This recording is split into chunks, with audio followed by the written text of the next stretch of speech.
You either die a hero, or you live long enough to see yourself become the villain.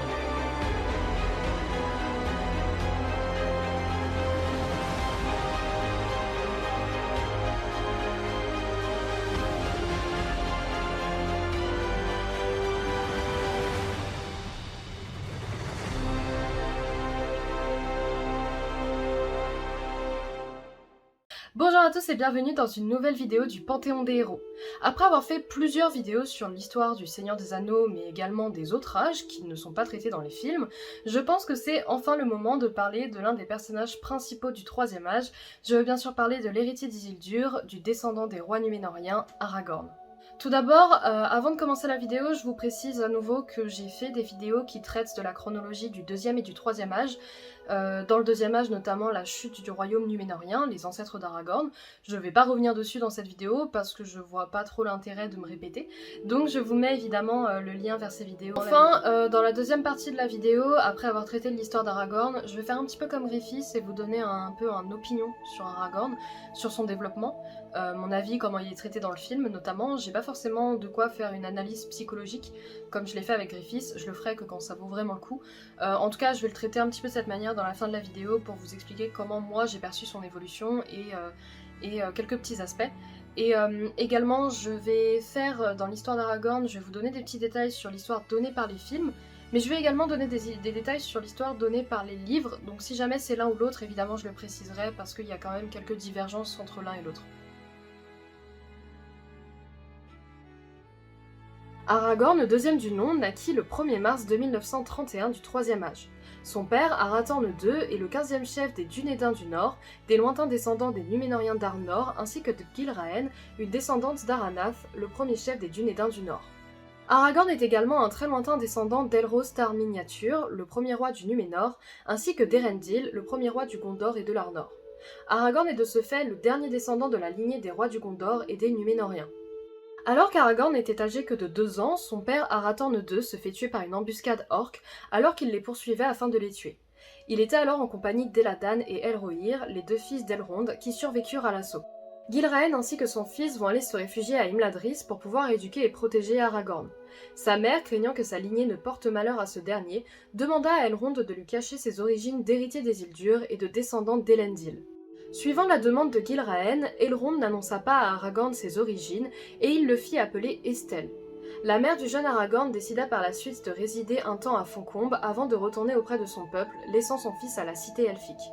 En l'an 2951, Elrond annonça à Aragorn ses réelles origines ainsi que le rôle qu'il serait amené à jouer dans le futur.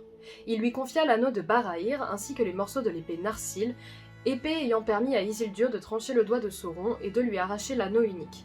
L'elfe décida cependant de garder le sceptre d'Anóminas, le sceptre des rois du Núménor, pour pouvoir le confier au jeune garçon quand celui-ci serait prêt à le recevoir. Durant son séjour à Foncombe, Aragorn fit la rencontre de la fille d'Elrond qui revenait à Imladris après un séjour à Lórien chez sa grand-mère Galadriel. L'homme et l'elfe tombèrent dès lors amoureux, devenant le troisième couple homme et elfe, après Beren et Luthien ainsi que Idril et Tuor. Après la révélation de ses origines, Aragorn prit finalement le commandement des Dunédains du Nord en tant que 15e chef et il se décida à quitter Foncombe pour vivre parmi son peuple dans les plaines froides et arides, devenant un ranger. En l'an 2956 du troisième âge, Aragorn fit la rencontre de Gandalf le Gris dont il devint très proche, et le paladin gris conseilla au chef des Dunédains de garder et sécuriser la comté. Les hobbits et les hommes de la région finirent par connaître cet homme qui protégeait leur pays, et ils commencèrent à l'appeler Grandpa. En l'an 2980 du troisième âge, il aida la région d'Umbar à se défaire de l'invasion des corsaires qui occupaient la région.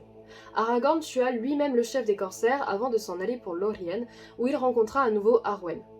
Sur la colline de Kelim Amroth, Arwen promit à Aragorn de l'épouser et de ce fait, elle renonça à son immortalité que lui conférait son ascendance elfe et elle accueillit le cadeau des hommes, la mortalité, pour vivre aux côtés de celui qu'elle aimait. Cependant, Elrond n'était pas heureux du choix de sa fille car elle craignait pour son bonheur parmi les hommes, la voyant mourir seule. De ce fait, l'elfe décida de ne permettre à sa fille d'épouser Aragorn que si celui-ci devenait le roi du Gondor, mais également de l'Arnor. En l'an 3007 du premier âge, la mère d'Aragorn, Gilraen, décéda. Par la suite, en l'an 3009, Gandalf demanda à Aragorn de partir à la recherche de Gollum dans le Rhovanion, car le vieux sorcier craignait que l'anneau unique de pouvoir soit actuellement en possession du hobbit Bilbon. Aragorn réussit à capturer la créature dans le marais des morts et le ramena dans les bois de Mirkwood pour qu'il soit interrogé dans le hall de Thranduil. Gollum réussit cependant à s'enfuir avant d'être à nouveau capturé par les orques de Sauron et torturé.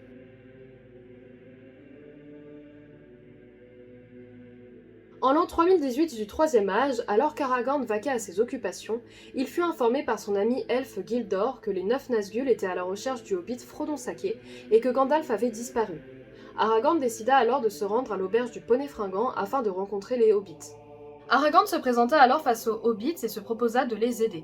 Dans les livres, les hobbits étaient évidemment très méfiants de cette personne qu'ils ne connaissaient pas, mais ils finirent par lui faire confiance après avoir lu une lettre écrite par Gandalf qui racontait l'histoire d'Aragorn au travers d'un poème et dans laquelle il mettait sa confiance dans l'homme. De par son ingéniosité, Aragorn réussit à prévenir l'attaque des Nazgûl sur Bree et ils s'enfuirent ensemble jusqu'au Mont Venteux. Là-bas, 5 Nazgûl qui avaient réussi à les suivre blessèrent mortellement Frodon. Aragorn tenta de le sauver avec une plante nommée l'Atlas, mais il se rendit rapidement compte qu'il leur devait se rendre à Foncombe le plus vite possible afin qu'il puisse se faire soigner par Elrond lui-même. Dans les films, Arwen vint au secours des hobbits et part dans une course à cheval face aux Nazgûl avant d'activer les flots à proximité de Foncombe. Dans les livres, c'est Glorfindel, un elfe du royaume d'Elrond, originaire de Gondolin qui viendra au secours de Frodon, et c'est Elrond qui relâchera les flots avec l'aide de son anneau de puissance. Dans les deux versions, les hobbits accompagnés d'Aragorn arrivèrent ensemble à Imladris, où Frodon put être guéri.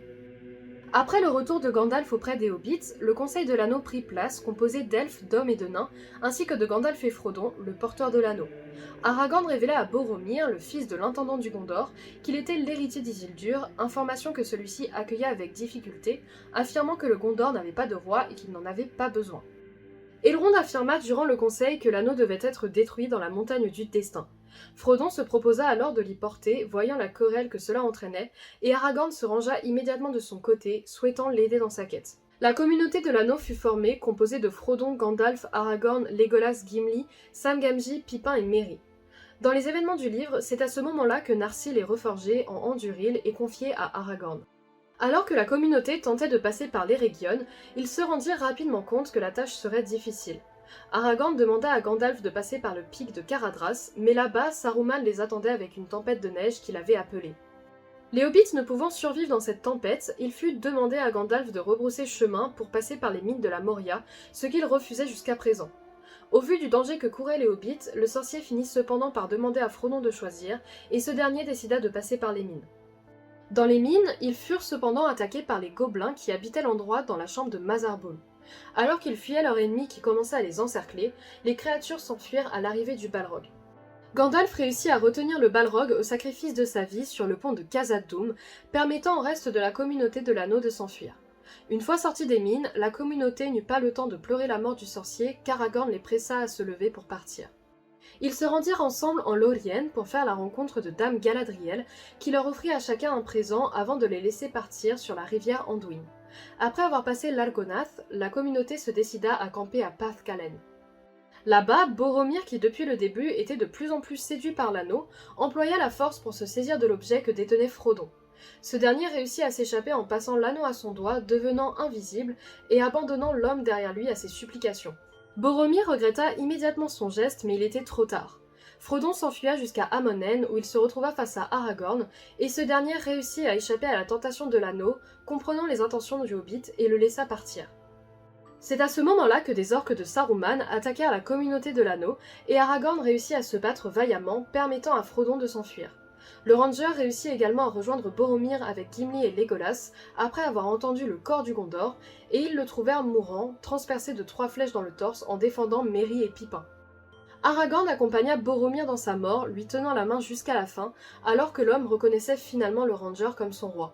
Aragorn fit mettre le corps de Boromir dans un bateau sur l'Anduin et décida avec Legolas et Gimli de partir à la recherche des 2 hobbits qui avaient été enlevés par les orques, sans oublier de prendre en souvenir de Boromir son brassard avec l'arbre blanc du Gondor gravé dessus. Alors qu'ils poursuivaient ensemble les orques qui avaient enlevé leur ami, ils firent la rencontre de Éomer ainsi que de ses cavaliers du Rohan, qui lui annoncèrent que les créatures qu'ils pourchassaient avaient été tuées la nuit précédente et qu'il n'y avait aucun survivant. Aragorn, accompagné de Legolas et Gimli, décidèrent malgré tout de se rendre là où les cavaliers du Rohan avaient incendié les corps, et après avoir pensé que les 2 hobbits avaient été tués, ils se rendirent en réalité compte qu'ils s'étaient échappés dans la forêt de Fangorn. En essayant d'aller les sauver, Aragorn et ses deux compagnons se retrouvèrent face à Gandalf le Blanc qui avait été renvoyé en Terre du Milieu après sa mort face au Balrog. Ensemble, ils se rendirent dès lors à Edoras afin de sauver le roi Théoden qui était sous le contrôle de Saruman. Une fois le roi revenu à la raison, il prit la décision de partir pour le gouffre de Helm afin de protéger son peuple qui se faisait attaquer par les orques de Saruman. Aragorn, Legolas et Gimli accompagnèrent le peuple du Rohan au gouffre pendant que Gandalf partait à la recherche d'Éomer qui avait été banni du Rohan. Là-bas, ils durent tenir face à une armée de 10 000 orques de Saruman, aidés par les elfes dans les films et seuls dans les livres. Alors que Théoden perdait espoir, Aragorn le remotiva suffisamment pour qu'ensemble ils se battent jusqu'à l'arrivée d'Éomer et de Gandalf, ce qui acheva d'éliminer les orques restants. Après leur victoire, Éomer, Théoden, Gandalf ainsi qu'Aragorn, Gimli et Legolas marchèrent jusqu'à Isengard pour constater que Saruman avait été battu par les Ents et les deux hobbits, Merry et Pippin. Dans les films, c'est à ce moment-là que Saruman se fait tuer par Grima et que le palantir d'Orthanc est récupéré. Ils retournèrent ensuite ensemble à Edoras où Merry céda à la curiosité et regarda dans le palantir. Il y vit alors la cité blanche de Minas Tirith, prochain lieu d'attaque de Sauron.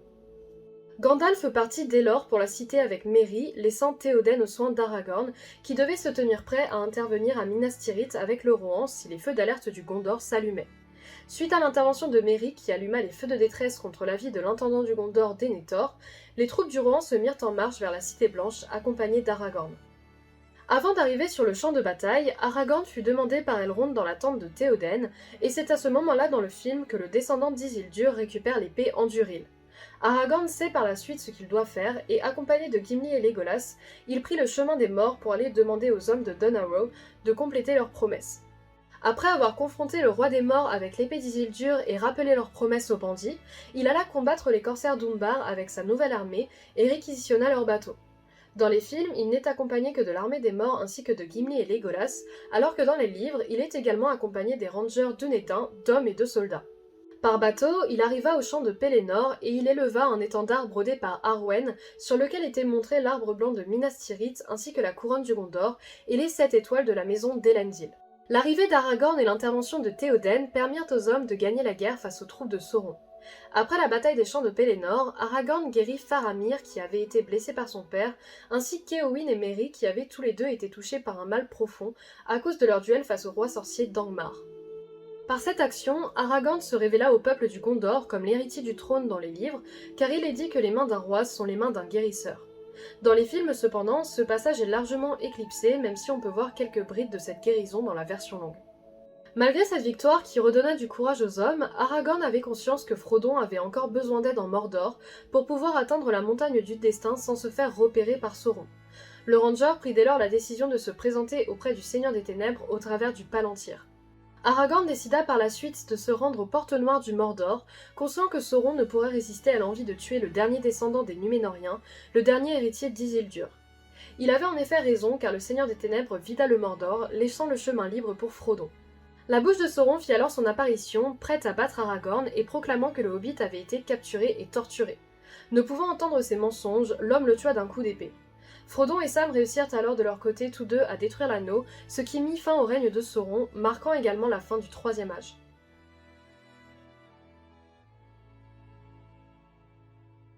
Après la défaite du Seigneur des Ténèbres, Aragorn fut couronné roi du Gondor et de l'Arnor sous le nom de roi Elessar. Il devint de ce fait le 26e roi de l'Arnor et le 34e roi du Gondor, ainsi que le premier roi des royaumes réunis. Durant ces années de règne, Aragorn épousa également Arwen Umdómiel et ensemble ils eurent un fils, Elderion.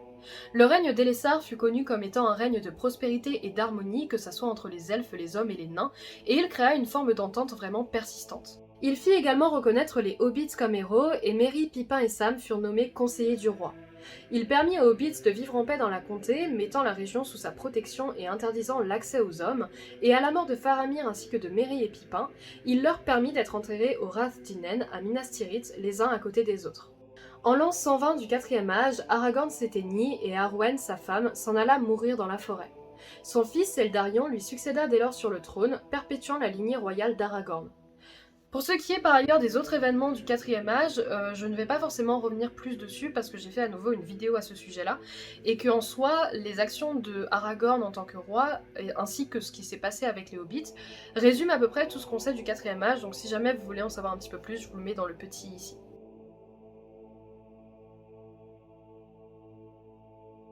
Du coup, dans cette partie, je vais vous donner un petit peu mon avis sur le personnage qu'est Aragorn, en vous décrivant un petit peu comment j'ai ressenti son évolution et comment je l'aperçois. J'espère que ça vous intéressera un petit peu cette partie-là, c'est un peu le nouveau dans ce format, parce que vous êtes beaucoup à avoir vu Le Seigneur des Anneaux, donc juste résumer sa vie liée à la quête de l'anneau, je pense que vous le connaissez. Si jamais vous avez un avis différent ou le même avis que moi, n'hésitez surtout pas à mettre votre avis en commentaire par ailleurs. Alors du coup, pour commencer, je pense que ce qu'on peut dire du personnage d'Aragorn, c'est que au premier abord, il semble être un personnage manichéen, c'est-à-dire qu'il est profondément bon, il n'a pas forcément cédé à la tentation de l'anneau, il n'a pas été décrit comme faisant des choses malveillantes, il a toujours veillé sur les autres, et en fait, ça ne rend pas Aragorn moins intéressant. Je trouve que l'intérêt du personnage en fait se passe par rapport à son évolution psychologique, par rapport au fait qu'il ait envie de devenir roi.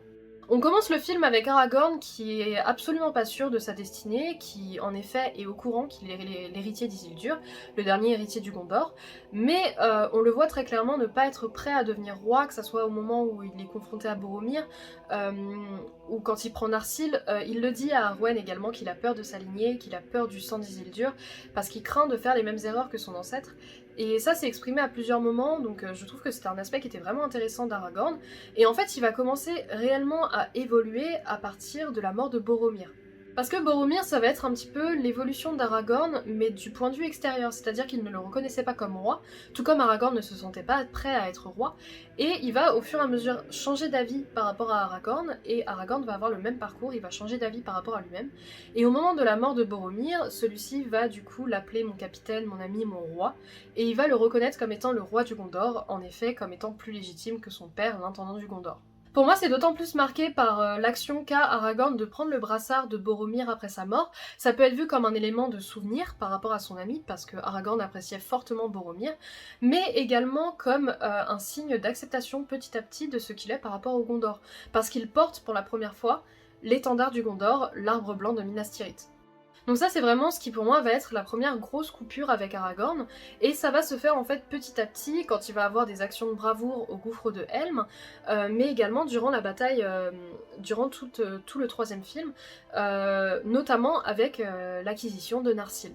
Alors je sais que dans les films et dans les livres du coup, comme je vous ai dit, le moment où il récupère Narsil et Anduril du coup, c'est vraiment très différent. Dans le premier, il le récupère au tout début de sa quête, et là, il le récupère juste avant la bataille des champs de Pelennor. Et en fait, pour moi, mon interprétation, alors Tolkien, je pense qu'il l'a fait pour une raison, mais je préfère, pour ma part, la deuxième option. Le fait qu'il le récupère au moment des champs de Pelennor. Parce qu'en fait, pour moi, Anduril représente un petit peu Aragorn comme roi du Gondor, en fait. Et du coup, quand on est à ce moment-là, au moment où Aragorn reçoit Narsil avant d'aller dans le chemin des morts, Aragorn est en énorme doute sur ce qu'il doit être et ce qu'il doit faire. Et en fait, le moment où il reçoit cette épée, le moment où il la récupère, il sait. Il sait qu'il doit être roi, il sait qu'il doit assumer son rang, c'est pour ça qu'il va dans le chemin des morts pour aller le confronter, le roi des morts, et c'est pour ça qu'il va aller lui dire qu'il doit obéir à cette lame, et pour moi c'est vraiment le tournant qui fait que Aragorn accepte finalement d'être le roi du Gondor. Donc c'est vraiment comme ça que moi en fait j'interprète la récupération d'Anduril par Aragorn à ce moment-là. Vraiment pour moi, à partir du moment où il récupère cette épée, ça représente le moment où il se sent prêt à être roi, et à assumer en fait qui il a toujours été. Parce que c'est quelque chose... je pleure toujours. Parce que c'est quelque chose en fait qui depuis le début, il a eu énormément de mal à accepter du fait qu'il ait peur de tout ça. Et en fait il a finalement réussi à surmonter cette peur et à assumer qui il était vraiment. Donc pour moi c'est vraiment... Aragorn c'est pas...